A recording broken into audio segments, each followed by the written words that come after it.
मुरुड जंजिरा. शिवरायाने जंजिरा जिंकला असता, पण रायगड जिल्ह्यातील जंजिरा हा पश्चिम किनाऱ्यावरील राजपुरी म्हणजे दंडा राजपुरी खाडीच्या मुखाच्या पश्चिमेस एका अवघड गोलाकार खडकाळ बेटावर वसलेला एक किल्ला. रायगड जिल्ह्यातील जंजिरा हा पश्चिम किनाऱ्यावरील राजपुरी म्हणजेच दंडा राजपुरी खाडीच्या मुखाच्या पश्चिमेस एका अवघड गोलाकार खडकाळ बेटावर वसलेला एक किल्ला. चौल म्हणजे उत्तर व दाभोळ म्हणजे दक्षिण या प्राचीन बंदरांच्या मधोमध हा चंद्रकोर अर्ध वर्तुळाकार किल्ला आहे. याच किल्ल्याला मुरुड जंजिरा असेही म्हणतात. जझिरा बेट या अरबी शब्दावरून जंजिरा हे नाव रूढ झाले असावे असे मानले जाते. मराठा कालीन कागदपत्रांमध्ये क्वचित हाफसान असाही याचा उल्लेख आढळतो. या किल्ल्याच्या तटबंदीची उंची 13 ते 15 मीटर असून महादरवाजा हुलमुख नामक 2 बुरुजांमध्ये आणि त्याच्या कमानीवर अरबीत कोरीव लेख आहे. जंजिरा कोटाच्या तटाला 2 किंवा 3 मजली 27 मीटरच्या अंतराने बांधलेले 22 बुरुज आहेत. त्यातून मारेची जागा तसेच आतील बाजूस विश्रांतीची जागा आहे. त्यात दारोगोळा ठेवण्याची ती बहुतेक असावी. तटभिंतींच्या आतील बाजूस चहूबाजूनी खंदक होता. बाले किल्ल्यात शियापंथीय पीराचे पंचायतन स्मारक असून कार्तिक पौर्णिमेला जत्रा भरते. मुळात हे कोळ्यांचे जुने श्रद्धास्थान असून त्यास राम पंचायतन असे म्हणतात.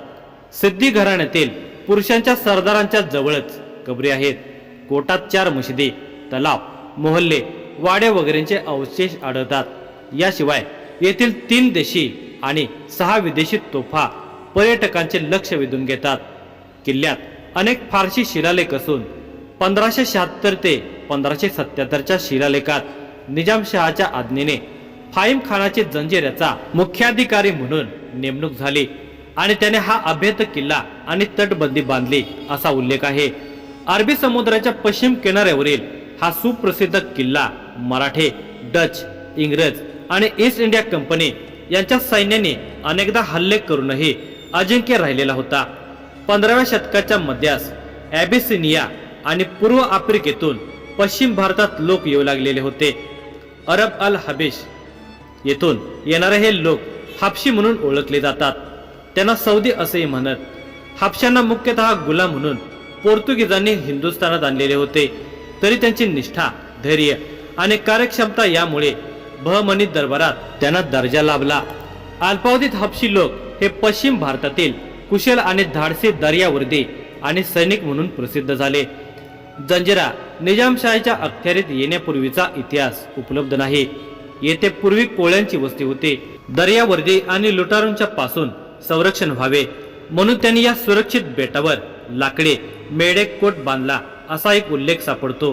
बहमनी सुलतानांच्या कारकिर्दीमध्ये जुन्नरचा सुभेदार मलिक अहमद याने 1482 ते 1483च्या दरम्यान किल्ल्याला वेढा दिला, पण यश मिळाले नाही. बहमनी सत्तेच्या विभाजनानंतर मलिक अहमद या निजामशाहीच्या पहिल्या सुलतानाने 1490 मध्ये जंजिरा जिंकून कोळ्यांना ठार केले होते.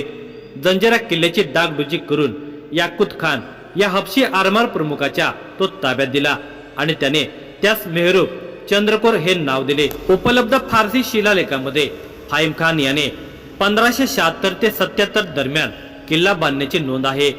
पुढे 1600 मध्ये अकबराने अहमदनगर जिंकले. तरी लवकरच मलिक अंबरने 1549 ते 1626 या कालावधीमध्ये निजामशाहीचा बराच प्रदेश परत मिळवला.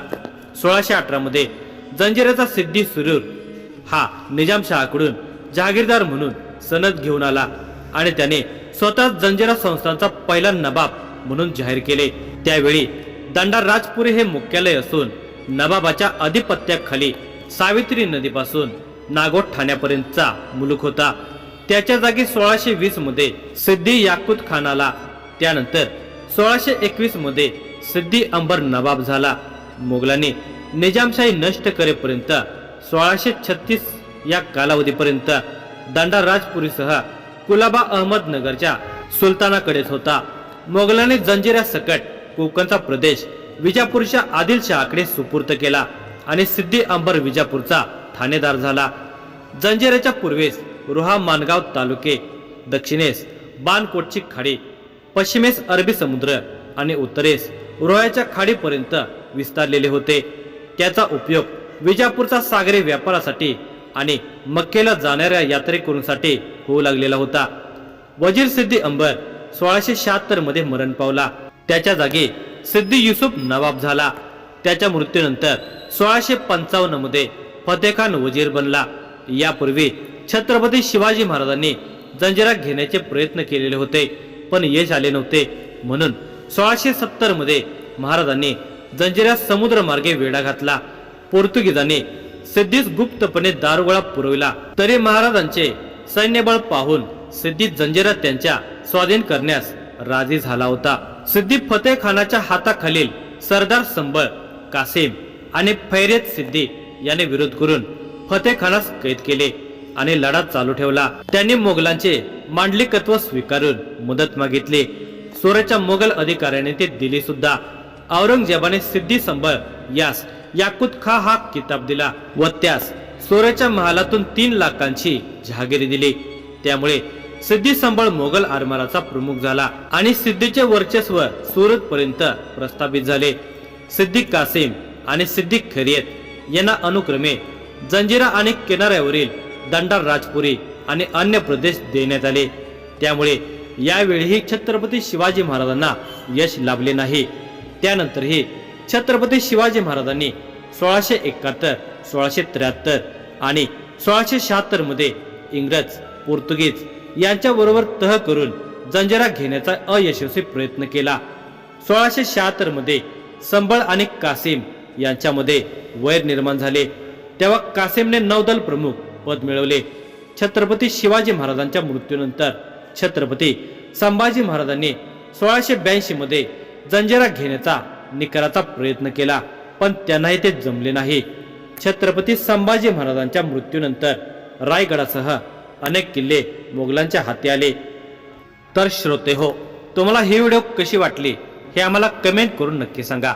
आणि ह्या व्हिडिओला जास्तीत जास्त शेअर करा आणि लाईक करा. आणि तुम्ही जर ह्या आपल्या मराठी चॅनेलवर जर नवीन असाल तर प्लीज आपल्या ह्या मराठी चॅनेलला नक्की सबस्क्राईब करा.